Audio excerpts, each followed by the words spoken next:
Hey, it's Brady checking in with a little preamble on camera before this episode that we recorded earlier today. Just to note that because of travel situations and everything, it is audio only, so this is going to be the only video you see of us for this episode. Should be a one or two time thing, and then we'll be back to normal going forward.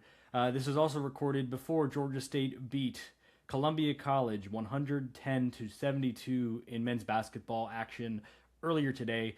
We talk about like the hypotheticals of what that game would look like, and we will certainly dive into it in more detail when we get back on the podcast mics next time. But just to say ahead of time, both of those facts that it's going to be an audio only episode, and we are not going to cover a game that happened today. So if you're tuning in for that hard hitting analysis on a game against an NAIA team, you'll have to wait until next time. But in the meantime, here is episode 283 of the Thursday Night Podcast, and you'll hear my voice again very shortly. Hello and welcome to episode 283 of the Thursday Night Podcast. Here with David. Haven't made a final decision, but just because of the situation, probably going to be in audio only for the first time in a while. If you were listening to this on YouTube, the situation abides it. It is always great to be home for the holidays, but sometimes that means setups are weird, and so we are accommodating that, making this happen. Me and David kind of just had like a running we'll decide when it's time to record again because of the weird schedule, because it's been about 10 days since the team played for basketball. Obviously been a lot longer than that since football played, and this was going to be a bit weird to fit into the schedule. And then got some coaching news on the football side that pretty much expedited the let's get back at the recording studio situation. So David, welcome back. Everyone listening, welcome back. Hope you had happy holidays.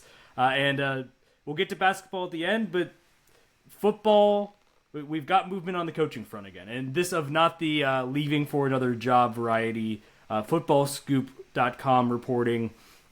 Dell McGee has made the decision he will move on from defensive coordinator Travis Pearson after one season and special teams coordinator, associate head coach Carter Blunt after 2 seasons. A lot to get to as far as digging into this move. I guess the first thing to say is nobody listening to this, no one talking on this podcast, surprised or thinks this is an incorrect move. Maybe a bit surprised on the timing of it, going all the way past the Christmas holiday to hear the news. But finally, the first kind of move that suggests 1-11 isn't okay. Moving on from a couple coordinators whose units just weren't up to snuff this year for Georgia State as they win just one game against an FCS opponent.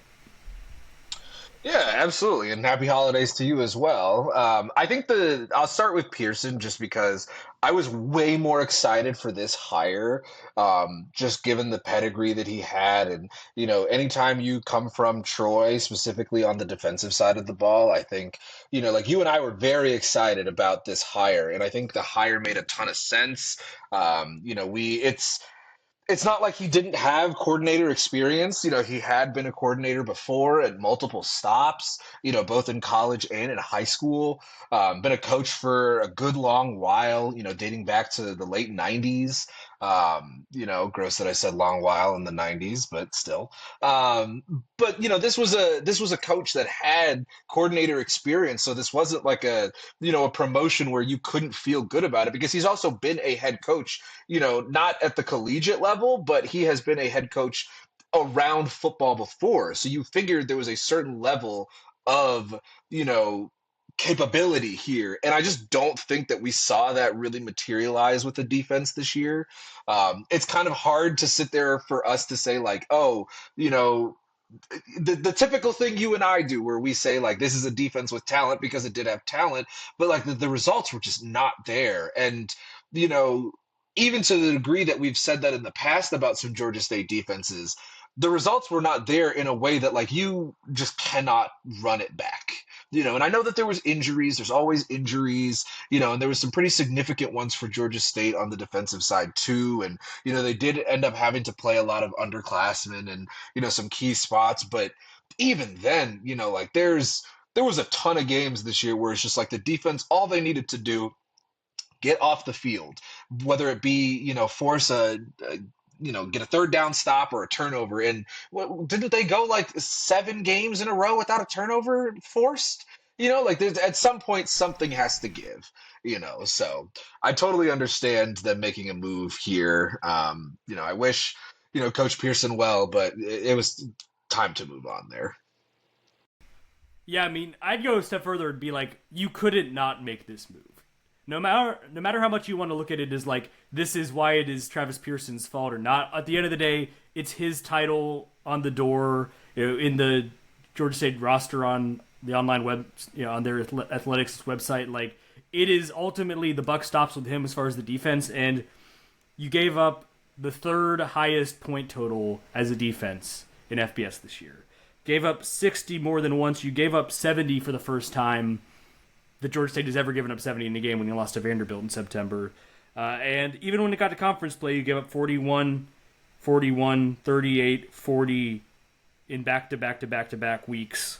37.8 points a game. And just no one would have looked at this situation and felt like it was going to get better if they decided they were going to try and patch it up around this defensive philosophy, this defensive coordinator. So it is a tough business. It's based on results at the end of the day, and the results weren't there. And the thing that I'm curious on is, we were talking about how it was going pretty horrifically bad in the Ole Miss game, that they were running some pretty exotic blitzes and had some really bad coverage busts. And it seemed like they switched to really simplifying it and making sure you weren't having that part of the defense go so badly. And it just felt like they never got back to like that level of interesting blitz packages that made it harder for defense or for opposing offenses to prep for. And so it's interesting because I feel like right at the beginning we got the flavor of what the defense could look like. I mean, it was in the game you gave up 63 points and multiple really long touchdowns and quick scoring drives. So I'm not trying to paint that as like the perfect picture of how things could have gone, but we didn't really see that for a whole 12 games. And that, I think, is at least part of why they were among the worst teams in the Sun Belt in getting sacks and among the worst teams in the country, tied for the worst in the country in forcing turnovers, just 6 of them on the season, is because it was not that complex of a defense to make sure everything got ironed up. But that also meant teams are getting ready and teams that are out there, you weren't putting opposing offenses under strain all that much. And so I feel like that is kind of the number one thing you're looking for moving forward with the next hire, which I presume, especially with the portal opening up very quickly, that the hiring process will not last as long as the firing process.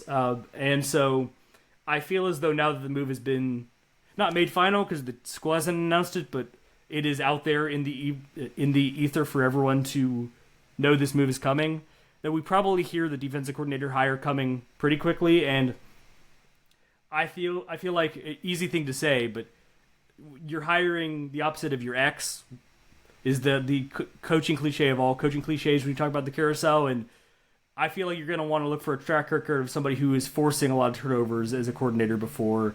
You're not going to get the A-plus candidate after a 4-20 start to your coaching tenure, but there's probably someone out there with a history of some interesting exotic defenses that's forced some turnovers. And I feel like that is where to look, because that is where this defense really went wrong this season under Coach Pearson. And then on the special team side, you had a punt, an extra point, and a field goal blocked all in the same game. Like, you were one of the worst field goal percentages in FBS. Couldn't get any consistency in that unit. And even you give up the most punt return yardage in the Sun Belt, despite having one of the better punting averages in the league for Reed Chandley. Like, not a lot you can write home about with the special teams. And so this is another one where I think, don't know how much you can really just put squarely on Carter Blount, because I think head coaches dictate how much special teams gets attention and how those parts of practice go and how you can make the most of it.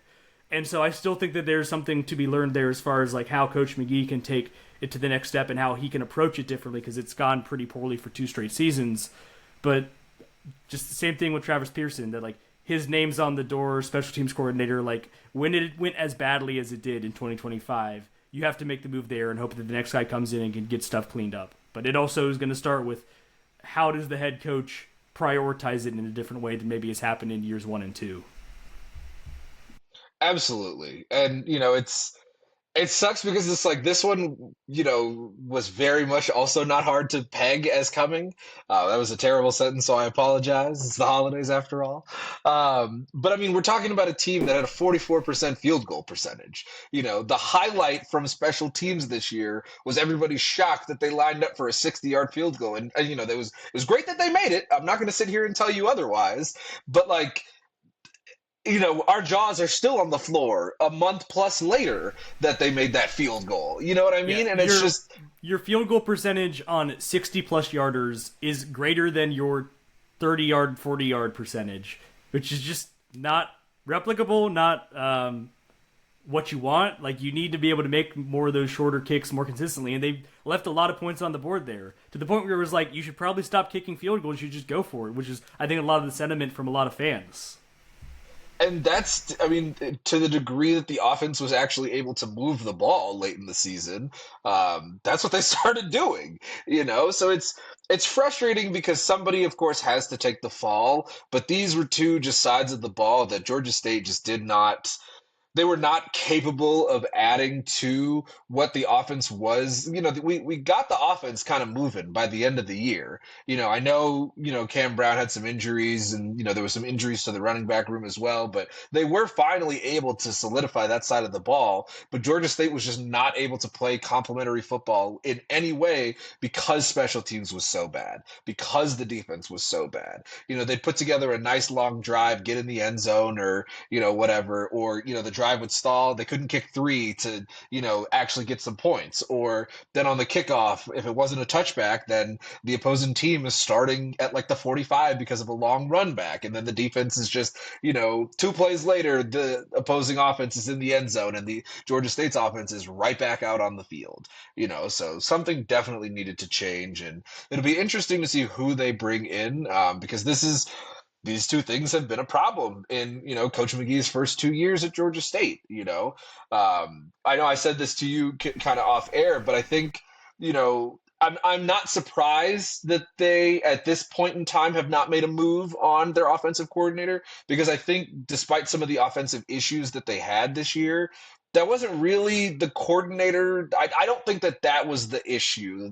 The offensive game plan was bad because of the kind of flip-flopping at quarterback. But once they settled on quarterbacks, even the game that Brown was hurt in, the offense seemed like the plan itself was fine. They were still trying to get guys in positions to be successful.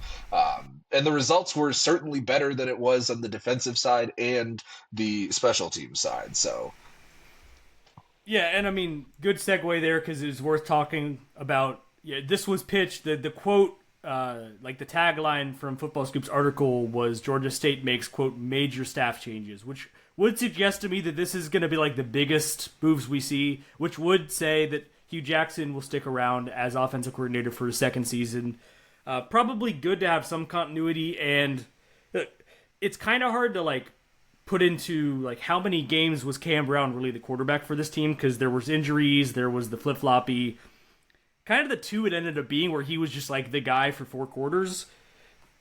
Okay, they lost to Georgia Southern, they also lost South Alabama, but scored 24-31 in those games and 24 points in 3 quarters. It was kind of the fourth quarter just blew up for them against Georgia Southern.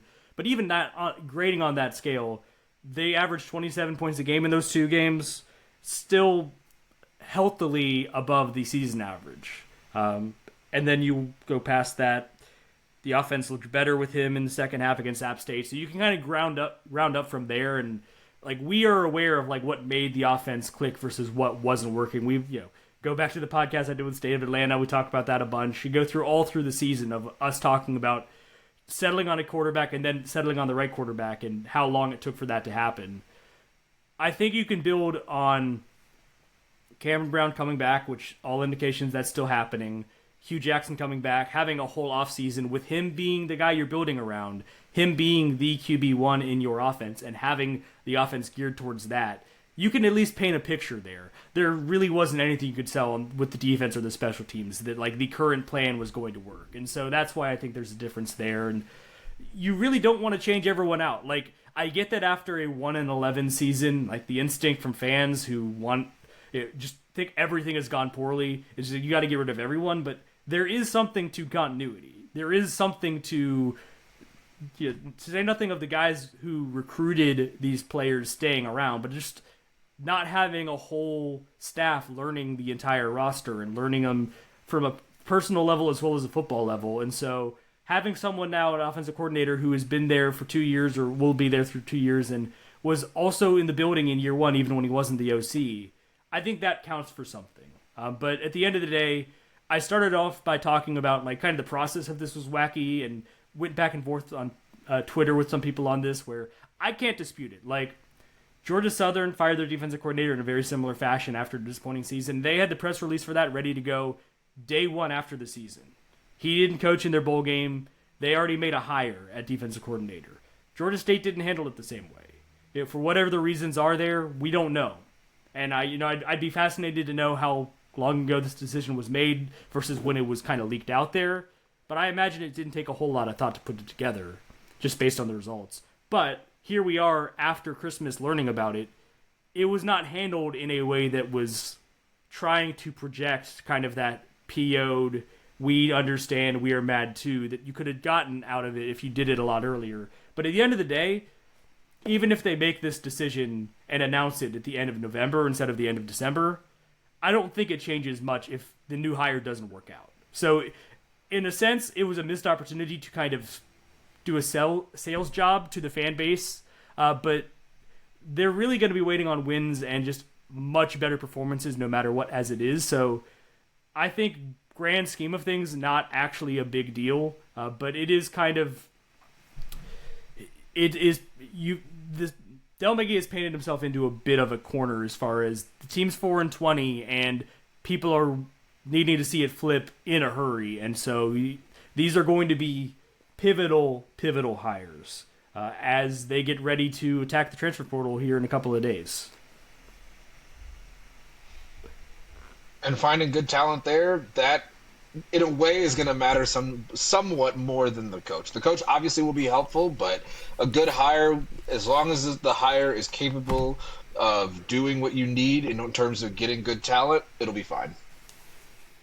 So we will obviously track that. Like I say, don't have anything concrete, but I just have an assumption we will hear names on the hires a lot sooner than after the season ended, hearing about the firings, just because of the nature. This thing's about to heat up again, and there's 20-something names in the portal already leaving Georgia State. They obviously bring in some players in the winter period. I think we're going to see another spike in those numbers coming up, just as it's happening across the country now that the portal is within a week of officially opening at the beginning of January. So we will be all over all of that next episode, because I'm sure there will be more roster news to speak about, and maybe hires will already be leaking out there by the time we're recording next. But we'll leave football to one side for the moment, move on to the sparse but still there sporting events that are still happening. Kind of the weird period, as I alluded to when we started this episode, like hard to pin down a time to record. And to that point, as we are recording this, women's basketball is just wrapped up a game, and Georgia State men's basketball will be playing later today. Won't be speaking about the game against Columbia College that is happening 5 p.m. on Sunday because we don't know what happened yet, because it hasn't happened. We'll not talk about it again until next episode, which will probably be on normal schedule unless something... If the catastrophe happens, I'll find a way to stitch something together more soon than that, because obviously it will be news... Can we emergency pod out after a regular pod if the catastrophe happens? Yeah, I mean, I guess we could just like not release this and then just put that out first and delete a bunch of this audio. But probably you won't hear any of that. You'll probably hear all of that jumbled on air, just kind of talking through the schedule.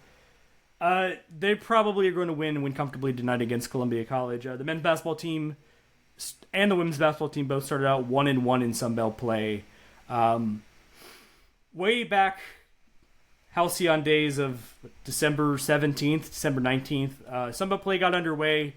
Kind of the weird one-off. Georgia State was on the road for each of these twosome sets of games. Georgia State men's lose 90-67 to rivals Georgia Southern in their Sun Belt opener a couple of Thursdays ago, and then they did get on the board 70-63 winners at App State on that Saturday afternoon to improve to 3-10, 1-1 in Sun Belt play. And we can start. I don't know how much time, especially because these games have happened a little while ago, how much we need to agonize over, especially maybe the loss. But Georgia State was down by 3 at the half in Statesboro and had a 48-33 advantage in field goal percentage. And so watching it at home, that was kind of my first sign that it's like, if those percentages kind of level out in the second half, this could not go in Georgia State's way. And they were outscored 46-26 in the second half.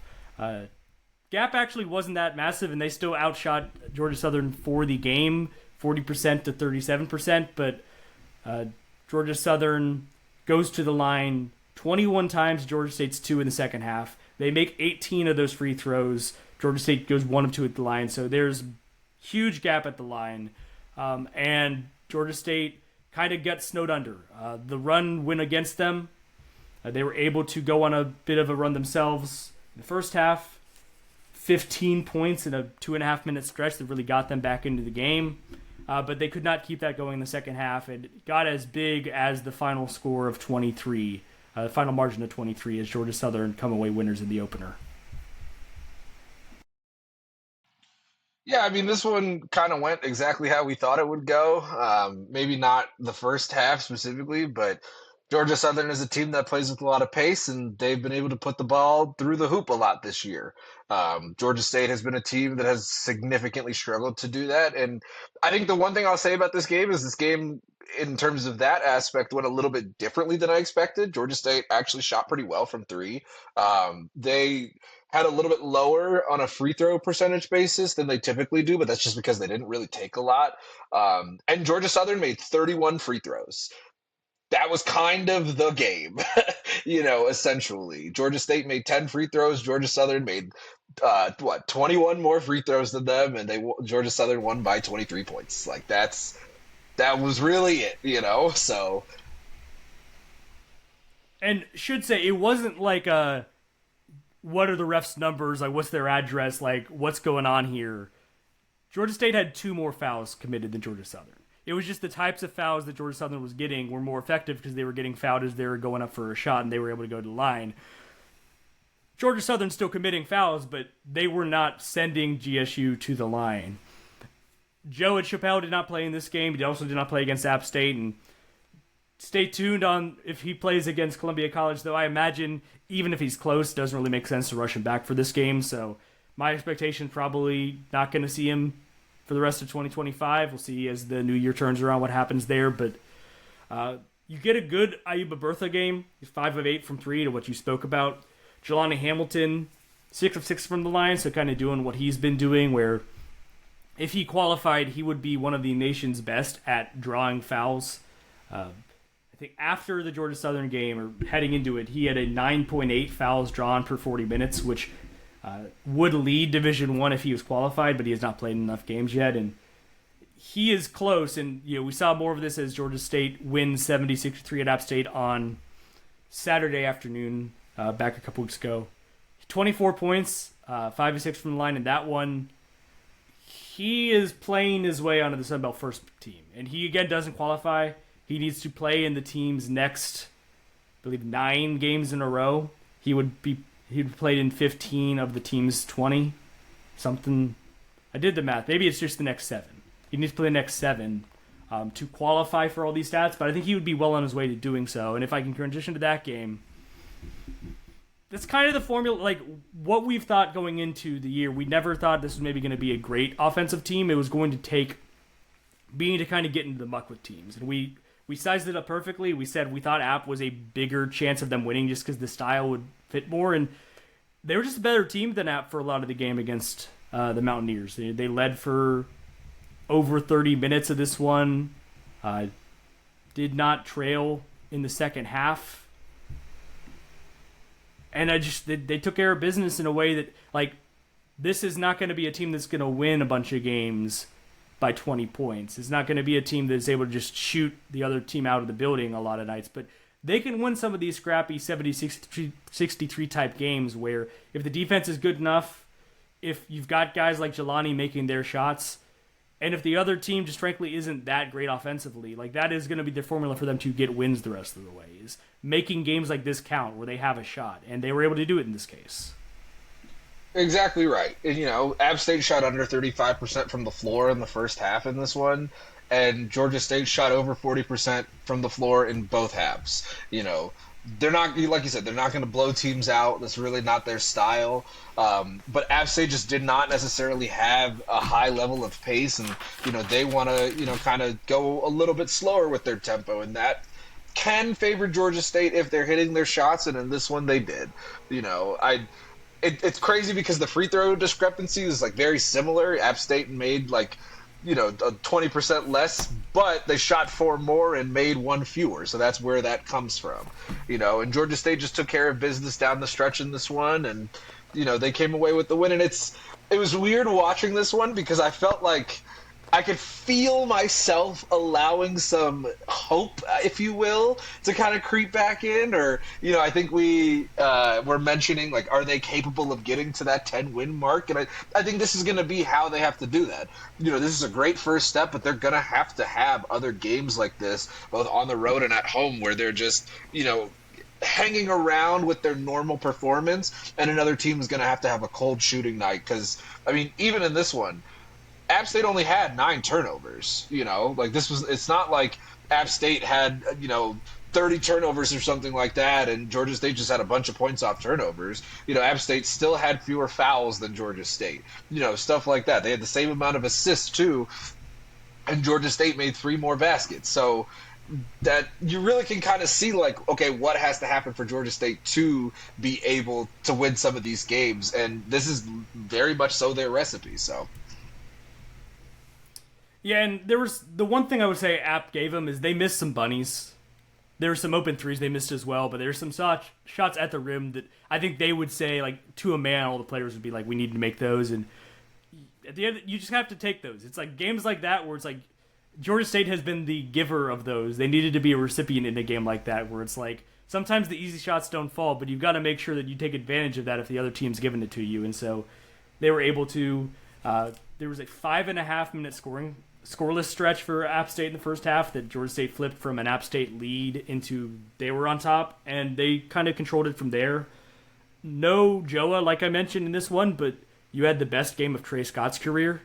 Second place, way back in the distance. He's 13 points, 5 of 8 shooting, 3 of 4 from 3 with 4 rebounds. 3 fouls in 23 minutes, not great, but there was a stretch where he picked up 2 really quick successions, so he managed it. And with not having Joa, you're leaning on him a lot more when you're still kind of waiting to see the light bulb come on. This maybe was the game you can point to. If in a few weeks we're talking about the continued rise of Trey Scott, this is going to be the game we can go back to because it felt like he was as comfortable as he had looked all season, which is his whole college career at this point, on offense. And that was kind of the part of his game you thought was going to come early. So took a bit, maybe understandably, because college basketball is hard and adjusting to the speed, to the size, to the everything as a big man is a lot, but this could be kind of the first glimpse of what could be to come.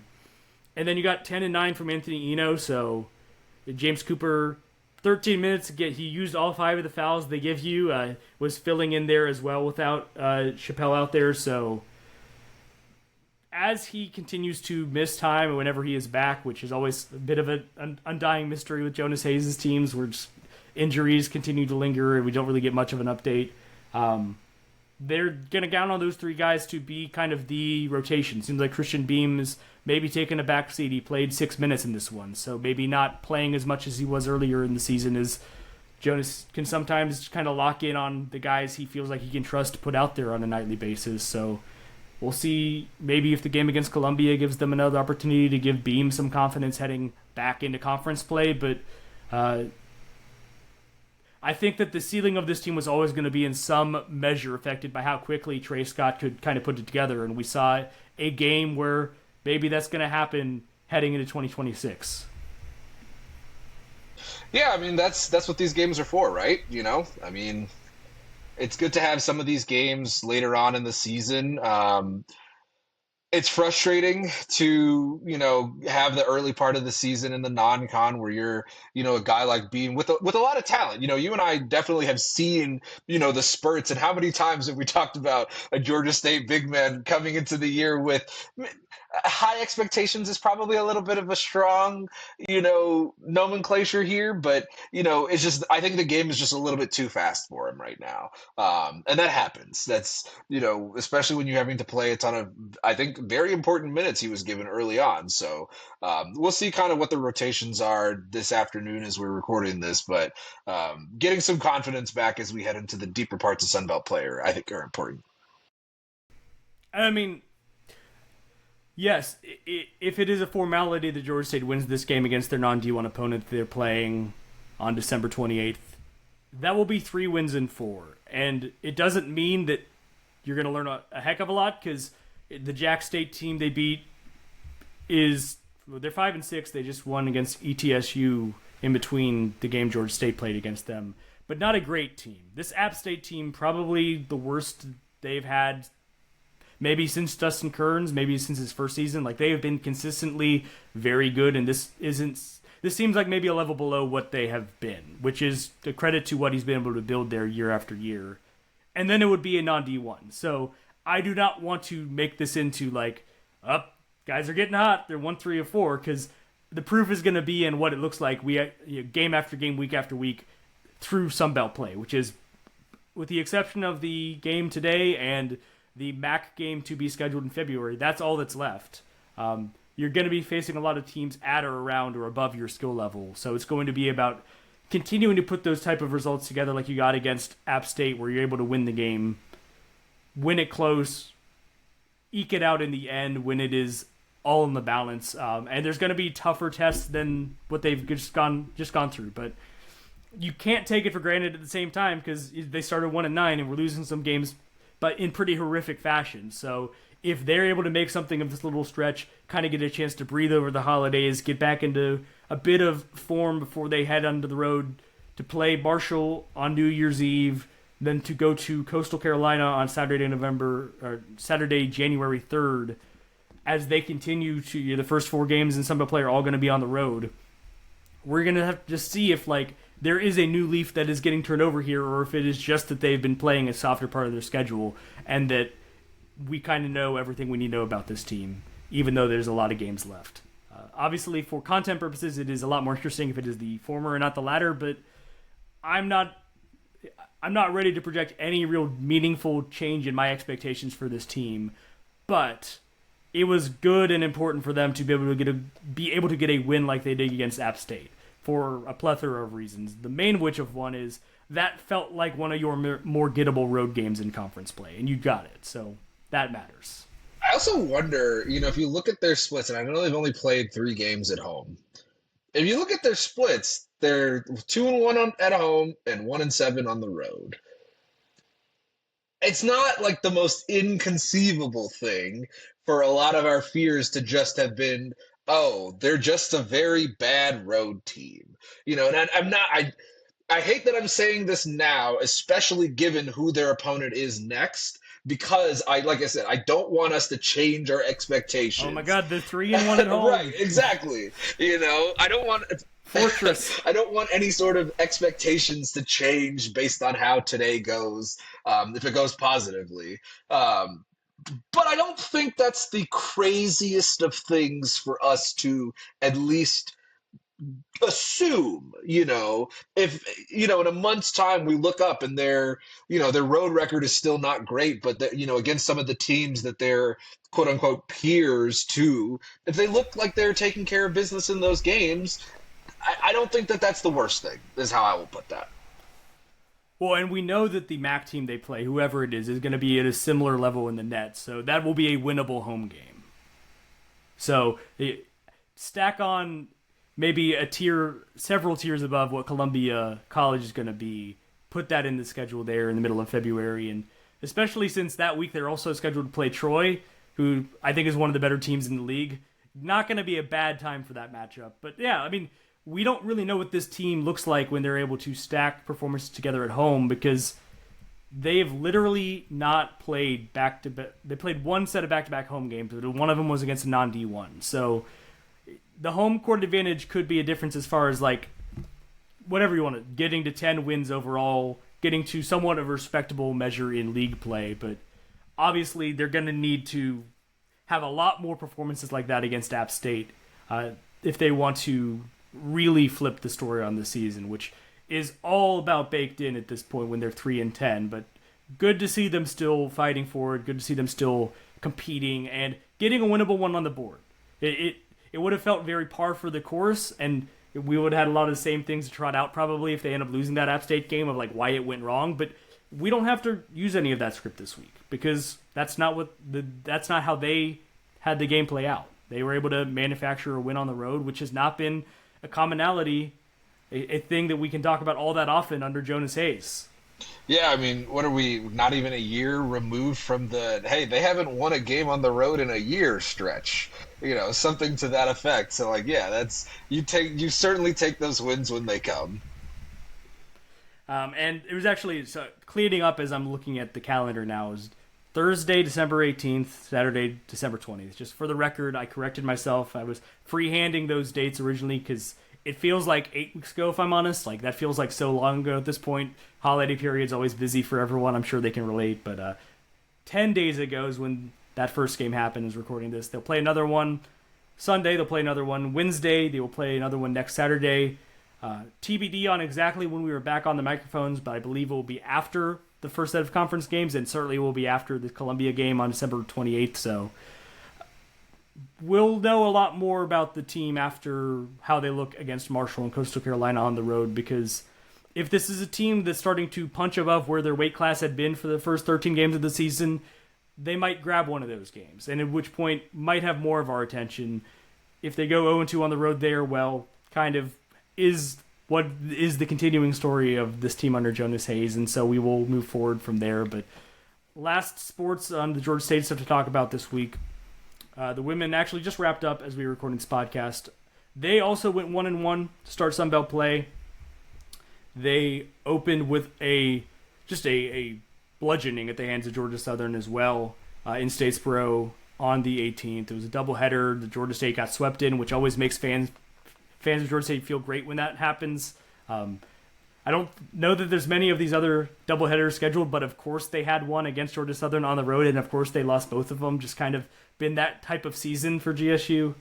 But they also got back off the mats, responded, beat Coastal Carolina that Saturday 68-63, and they came away winners 85-55 on December 28th against LaGrange. So it was non D1, but they've now won 2 in a row. They are maybe also finding their footing, and they start back up with conference play next week as well, as this game is now wrapped up. They will head on the road. They will take the Virginia tour of the Sun Belt. New Year's Day, Thursday, they are at James Madison at 2 p.m., and then they will go to Old Dominion January 3rd, 1 p.m. tip there in Norfolk. So women's team sits at 5-8, 1-1 in league play. James Madison, kind of the class of the Sun Belt on the women's basketball side, so that will be a tough ask on the road, and then they'll get them 9 days later back in Atlanta. But this is early days in conference play, and they've been able to stack a couple of wins in a row, and we've been talking about, like, how are they going to find their mojo back? This is step one of kind of getting a win on the board in conference play, getting things kind of set up, and managing business against the non-D1 in LaGrange, as they were able to do 85-55 on Sunday afternoon. Yeah, you really just wanted to see them kind of blow somebody out a little bit. Just get the same way we were talking about with the men in their afternoon game today. You really just needed a game where they get their confidence back. And I think they, I can't speak for them specifically, but in terms of results, I think they did a good job of putting that foot forward today. Because what are the two things that we've talked about a ton with this women's team? A second scoring option and rebounds. You will be shocked to learn that the game where they out-rebounded their opponent last week, they won. And you will be shocked to learn that the game where they did not out-rebound their opponent, they lost. And it's, the issues that they had versus Georgia Southern are some of the same issues that we've been seeing with this women's team. What allowed them to beat Coastal Carolina, they did not perform those same issues. They did. I'm having a 9-point first quarter. I'll kind of give you a mulligan there. It's a slow start, but they were only down 8. It's not like Coastal was out here, shooting like Steph Curry either. So yeah, and those are they gave up a bunch of points against Mississippi State in the second quarter of that game, and that was kind of the difference. It's gotten to get Kennesaw was the same way. That they lost one quarter badly, and that was kind of it. This one, they lose the margin to Coastal Carolina in the first quarter, 17-9, they're down 8, and they won every other quarter the rest of the way. Got a win as a result. So it's kind of like you see them growing from ways in which they've lost games previously in the season. That's what you like to see as a team struggling, that they're winning ways in which they weren't doing earlier in the season. That is what is translatable as far as getting out of the type of hole they had been in at the end of non-conference play. Exactly. And I think it's not crazy to suggest that sort of confidence carried into this game today. And I know non-D1, not trying to, write a think piece about it. They still will have to prove that they're capable of doing this against Sunbelt play. But at the same time, though, these types of things can build some of that confidence as you move further and further on into your season. Yeah, I mean, they're, I think, in a better place even still than the men, but they can't be in this spot thinking this is just like a win we're chalking on the schedule. Hopefully it's a game they learned from as far as what they needed to take away and grew in confidence from, because you look at it, 5 players in double figures scoring. Crystal Henderson, the leading scorer, but 2 players tied with her in that regard. So that's something you like to see as far as what you're talking about with building more secondary scoring and not having it be where you're kind of getting what you're getting from Crystal on a nightly basis and then hoping you see more of it from the other players. So got to grade on a curve as far as who you're playing, but you only have so many of these opportunities left. And now the rest of the way it is all against conference opponents, some of whom are quite good. James Madison right around the corner, a very good program right now in the Sun Belt. I think in the conversation to again maybe be an at-large. Now, they might get left out, but they've got the resume to where they've beaten some good teams where they maybe could have it drop their way even if they don't win the Sun Belt Conference tournament, but they could find their way in the NCAA tournament. So that's both the challenge ahead of you as far as, you've got a tough one coming up, but that's also the opportunity of, if you can play well against that group, that'll certainly be an indication that you have turned the corner and you are getting back on track. As we turn into 2026 and all Sun Belt, all go the rest of the way, for both basketball programs. Minus 1 game against the MAC. That doesn't sound nice if I have to do a little... Yes, there's the MAC game in there. It's not on the schedule yet, so we'll get to that one. Yeah, that's... As far as we're concerned, just call that an exhibition. Once it's actually on there, we'll talk about it.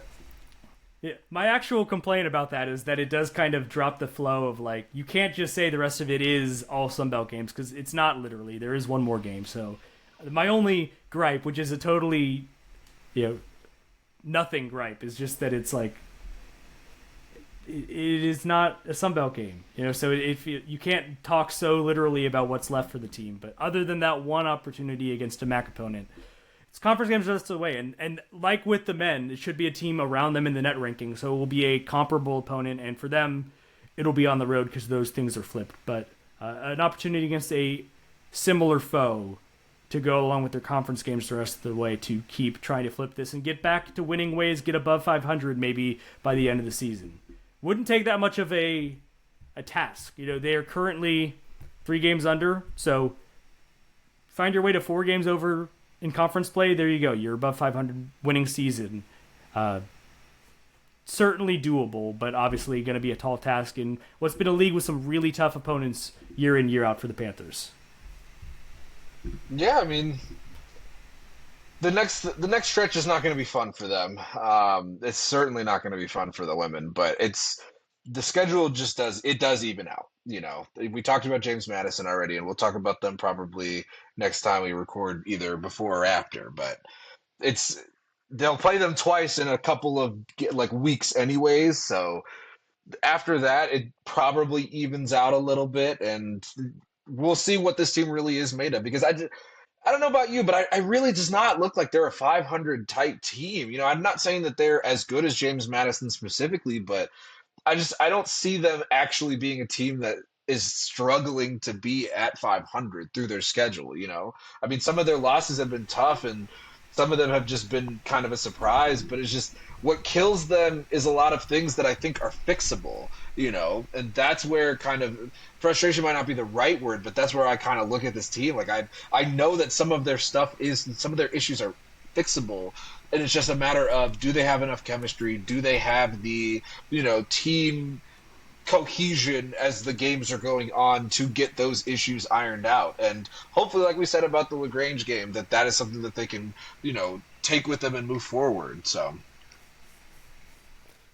yeah, and you hope that the absolute low ebb of the season is losing 68-47 to Georgia Southern, and that like you can point to that as maybe like a Murphy's Law game where everything that could have gone wrong did, and you got better from it. You learned from it and got a winning conference right afterwards to kind of reset the mojo and see where it takes them heading into the new year, see where the men's basketball team can go into the new year. All of that to come in future pods, as we are still waiting to see if Georgia State can have one of their marquee programs finish with a winning record in 2025-2026, which has been, call it what it is, an unfortunate season for the Panthers athletically. But New Year's resolution, I think I know what all of these head coaches got on their list of resolutions, some more wins. So we'll see how that goes heading into 2026. We'll follow that as well. And I believe somewhat abridged, because on a bit of a timer here to get to a basketball game, but got to run through a few more pick'ems. We'll wrap up the whole list of where the season ends, or at least closer to it once we get to the next round of CFP. But we have three more Sunbelt games to go that haven't been played yet that we picked last week. So if you missed that, go back. We talked about it last time. We got 4 college football playoff games. We actually don't need to spend much time on this at all because we picked them identically. Me and David both have Ohio State beating Miami in the Cotton Bowl. Both have Oregon as the quote-unquote upset in the Orange Bowl. We both have Indiana taking care of business against Alabama in the Rose Bowl.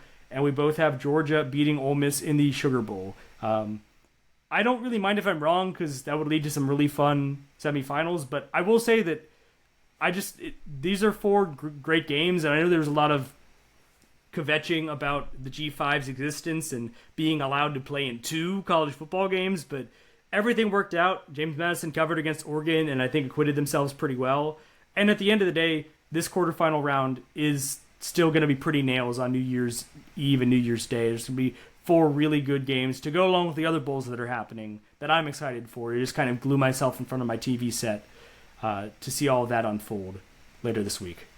Yeah, I mean, I think the only, next round college football game that's worth discussing personally is that Alabama-Indiana game, only because we're talking about Indiana in the college football playoff like we are, and like they're easily the favorites. It's I say that it's worth discussing because it just feels weird, But I just think that there's such a good team, and some of the games that we've picked, the teams that we've picked are just so good right now that if they do get upset, then it's like, outside of Alabama winning for some other reasons, it's like, oh no, we get more good football. I'm not upset if Texas Tech takes down Oregon. I think Miami had a really fun game against Texas A&M last week at the time of recording this. So if they are able to upset Ohio State, great, let's do it. And I think the Ole Miss story would be incredible. I do not think they'll beat Georgia, but I also think that story would be awesome for Ole Miss to deal with all of the stuff that they had to deal with at the end of the season for no reason either.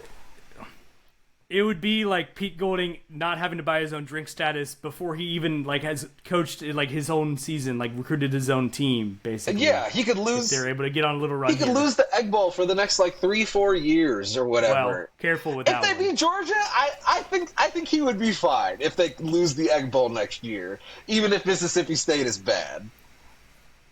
But yeah, I think to your point, interesting matchups basically all the way around, even if it doesn't go chalky. The best thing that happened for Oregon is what happened in the second half, where they're up comfortably. Basically, a lot of people turned off the game against JMU because it's like, all right, this is over, and James Madison find a way to cover. They still lose 51-34, but they made it a lot more respectable than maybe people are going to pretend it was. And I mean, you look at post game, like Oregon players being like, we didn't even have music on, like we were mad, like we were better than that. Dan Lanning looked pretty upset in the post game. So in a game where if it goes another way, there'd be a lot of noise about like, is Oregon overlooking Texas Tech? My mind just goes to like, is Oregon just going to be a PO'd buzzsaw and just kind of roll through a very good Texas Tech team just because it's not always how you...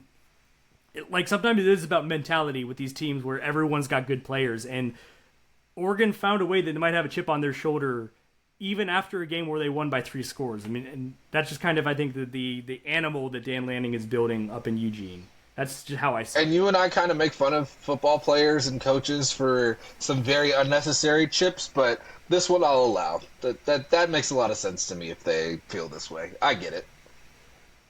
But, yeah, looking forward to it. Not a lot more to end. I mean, we're still waiting. If you did not listen last week or didn't make it to the end of the episode, which sometimes when we're rambling about college football, just random games, fair. I'll own that, hand up. We have 3 more Sunbelt games that have been undecided, one of which is involving both of them Sunbelt schools.